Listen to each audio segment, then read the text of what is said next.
Every time in this movie I see someone let go of a piece of paper and it dances off into the wind, I can't help but think of that scene in American Beauty with the plastic bag.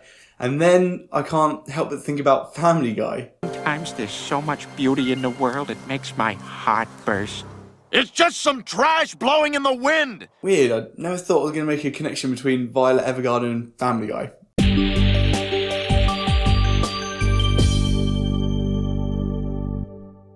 Okay, so Violet Evergarden the movie. This is a sequel to the Violet Evergarden TV show that's currently on Netflix, and I've also done a review of that if you want to check that out in the description below. But here we return to the life of Violet Evergarden, still working as an auto memories doll for the postal office, where they catch wind of the possibility of Major Gilbert still being alive, a man that Violet holds very dear to herself. And this is the final act, or essentially that bow that wraps up the story of Violet Evergarden. So if you haven't seen that show already, I'd really recommend doing so before watching this film, though it is not entirely necessary. It's a 2-hour movie and it feels like the first 10 minutes or so acts as a little bit of a recap. So it's definitely possible to watch this without the TV show, but you'll get way more fulfillment out of this if you've seen it beforehand. So yeah, onto the movie review. I think I'm just going to come out and say straight away that this is a 2D visual masterpiece, and if you've seen the show already, that's probably not going to surprise you. But Kyoto Animations, who are already titans in the anime industry,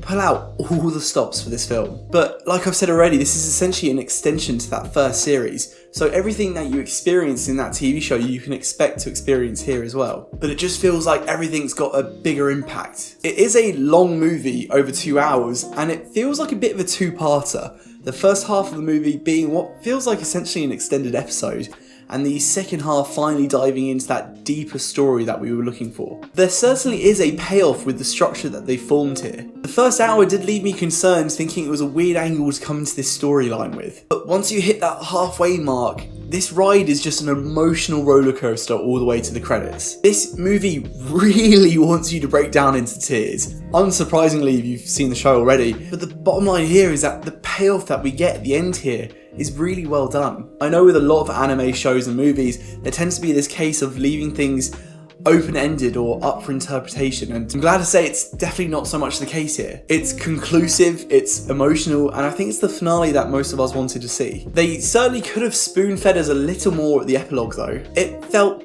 somewhat abrupt, and they could have definitely been a little bit more generous with it. I personally watched the movie in English, and while I've seen both the dubbed and sub versions, I think you're always going to have your preference no matter what, but if you're not into reading subtitles, I don't think you're going to lose out on anything by watching English dub here. And the music is stunning. Honestly, the entirety of this soundtrack just does not disappoint, and Evan Cool does an amazing job with this. But yeah, nothing in this movie disappoints. If you've seen the show and not yet seen this movie, then this is an absolute no-brainer, and if you've not seen either, then I definitely think this is something worth picking up. It's such an emotional story that brings out as much out of you as any film possibly could. And I think the series in particular does a great job of showing you the strength behind words on a page. The theme of these letters and conveying your feelings no matter what they are. The movie strays away a little bit from that theme and makes it more about a personal story, but it is still a wonderful way to wrap up the whole show. Even if you're not an anime fan but really love tearjerker movies, I think this one's actually going to be right up your alley. So yeah, it's a definite recommendation for me.